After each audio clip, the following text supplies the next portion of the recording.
Louisiana Beer Reviews, EKU 28 Revisited. This is a special edition review. It's getting close to 2 o'clock in the afternoon and it's sunny and it's warm. It's almost like, well, it's warmer than it was when I went to Cleveland last year in July. July 4th I was in Cleveland. It was a little chilly in the shade. It was about 10 degrees cooler than this. Here we are, March 20-something.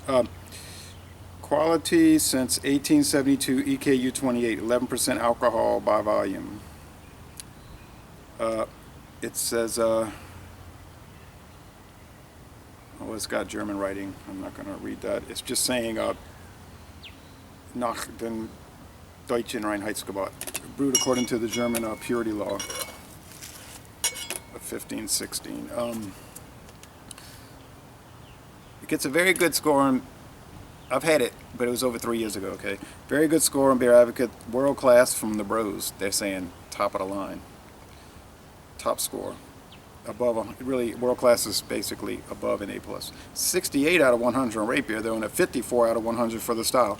So not too popular on that reviewing site, but the Beer and Me says most excellent. Here's a book called 300 Beers to Try Before You Die by Roger Protz. And it's produced by Camera, Campaign for Real Ale. Or not produced by them, but approved by them, I guess you'd say. Yeah, Campaign for Real Ale.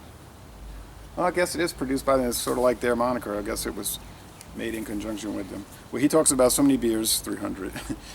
Einbacher Urbach, which I've reviewed. Love to have that glass. And the EKU 28. I'd love to have that glass, but I don't have any such glass. It says the strength is between 7.5 and 13.5, so we're getting the 11% version. EKU, Erst Kulmbacher Union Brewery, that means the first Kulmbacher United Brewery in Bavaria. They say the real name is Culminator, Doppelbock, Culminator. We have Salvator,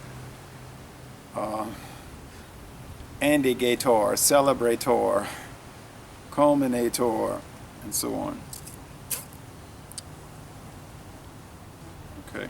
These Bock beers they're talking about are made with water from the surrounding mountains and local barley malt. Hops, which are added 4 times during the copper boil are Herzbrucker, Pearl, and Tettnang. Darker malts are blended with pale to produce Culminator. They say 24 IBUs. Oh, now they're going on to 28. The Culminator 28. Okay.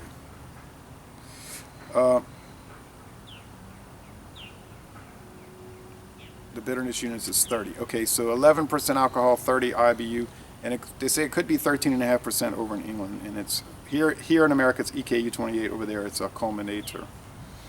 All right. Anyway. I noticed they have it in an EKU Pils glass. On the EKU website, they're showing Culminator and a snifter. I don't have a snifter. When I did the Schwarzer from Sammerklaus, Schloss Eckenberg, I put it in a Schlitz Pilsner glass. I guess inappropriate, except in the sense that Schlitz, that family comes from Germany, and the beer comes from Austria, which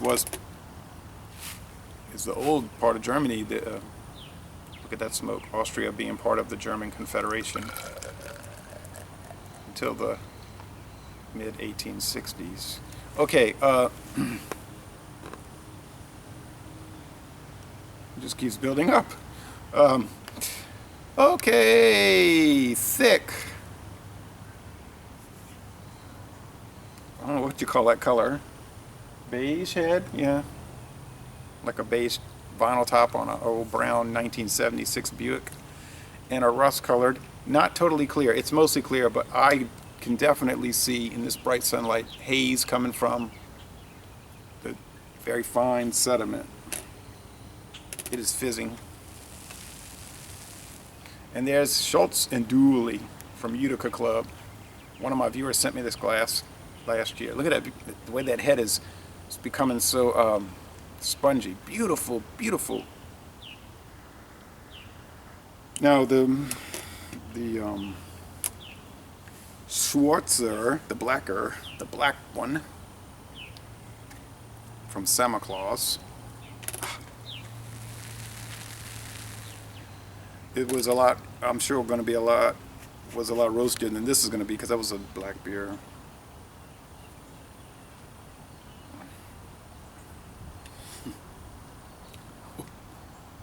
The aroma's intense. Malt, sugar, sweetness, caramel. What am I doing to myself? 14% and now 11%. Come on, man. And I think this is an old bottle. I've been aging it for about 2 years. It's got a code on the back, 2213293. I don't know what that means. I really do not.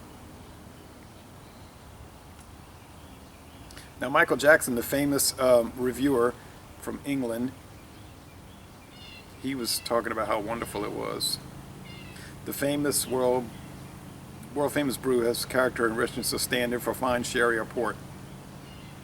You know, it can really stand in for a fine sherry or port. But since most of the sherries or ports I've had have been from like Taylor or Fairbanks, I wouldn't know.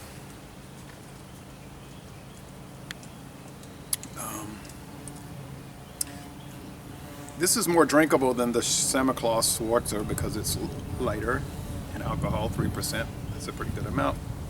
It has a little lighter body, and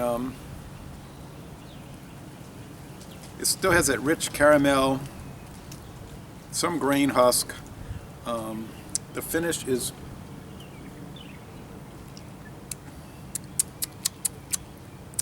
going on to the dry side. It's boozy, like a brandy. He's saying sherry. Well, it does have some cream sherry aspects. I would not think port wine at all, but definitely brandy wine, yes. I would get that. Although I thought the Schwarzer was more brandy-like. It's already warming too much. They're saying on the Kulmbacher website, they're talking about, got it on my cap. They're saying you could have it at room temperature or well cooled, and I well cooled it. It was in the fridge, and you wouldn't want to have it at room temperature in Louisiana. That means you'd be drinking it hot. Unless maybe you had it at room temperature in the coldest part of December or January, it might be tolerable. But if this thing, and it says right here, malt liquor, and that's what it is. If this malt liquor gets warm, it's going to get nasty, and it's getting warm, and it's getting nasty because it's not at the right temperature. Okay, so I'm going to go put it back in the freezer for a little while.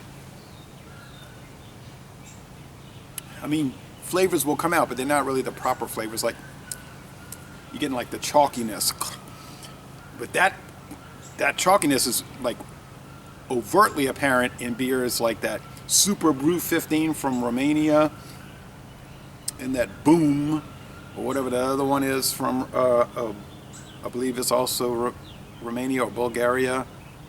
But I don't know what oh no, it's that cheap stuff from Czechoslovakia, Boom, and I don't know what the other one is, Boom Clap, or what, I don't know what it is. But it's ghastly. But those can be dead cold, and the chalkiness is coming right out, so they're so foul and horrible. Even warming too much in this direct sunlight, 84 degrees out here, it's still not turning too bad. It's not becoming cloying. Anyway, it's a world-class beer. I'm going along with the brews. It's a world-class beer. It's above an A. It's not even expensive. You can find this bottle for like in the $2 or $3 range, really, at like Martin Wine Cellar or places like that. Awesome stuff. So you may not agree with me, and if you don't, you can kiss my rainbow. Anyway, talking about Germany and old books, which I wasn't really talking about old books. Inside the Third Reich, Memoirs by Albrecht Speer.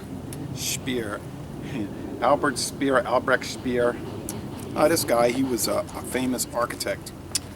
And he became good friends with the leader of the National Socialist Party, and he ended up becoming the director of armaments during the World War of 1939 to 45. And if you read the book, you know, he's talking about, I didn't know anything about any kind of atrocities. You know, no one did, actually, when they, after the war in Germany. There wasn't anybody that knew anything. I didn't know anything about any atrocities. Well, of course, they knew they would. A few did own up to things, but most just knew they were going to be prosecuted, and they were hoping to get out of it some kind of way. Of course, the Allied atrocities, well, you know, hey, well, we won the war, so no prosecutions on that end. But that's the nature of war. When you lose, you get in trouble, and when you win, brag about it. Okay, so there he is with a German president, and there he is later when he was old. He died in the 1980s. Interesting book. He talked about, in his opinion, the Allied bombing strategy was poor because he said they would bomb here and bomb there, bomb here. They never concentrate on any one area. Like they had this ball bearing factory in the Ruhr Valley. And he said the Allies, it was so vital because without the ball bearings, their whole military capability would crumble. And he said the Allies would bomb it a little bit, and then they'd go on to something else, and then they'd have it up and running again. He said if they would have just concentrated on that one factory for a few months, that would have just put Germany, I guess, back into the horse age. But, you know, he said they didn't do it right. Oh well, they still won. His side lost. This bottle is heavy. All right, this bottle's really heavy. Okay, so World Class Beer, interesting book, not the greatest book, but interesting. You don't know how true it is. The guy's, you know, naturally gonna try to speak for himself. And I'm gonna end this review.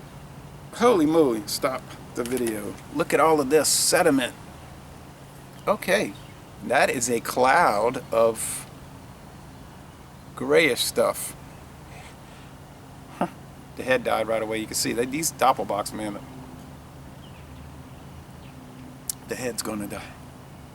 It made it a little richer, maybe a little more brandy-like. It didn't change it that much. So y'all come on down to Baton Rouge, go to a Southern University Jaguars baseball game. They need support. They still only have 3 wins, and now it's 14 losses. Probably be 17 by the time this video gets posted.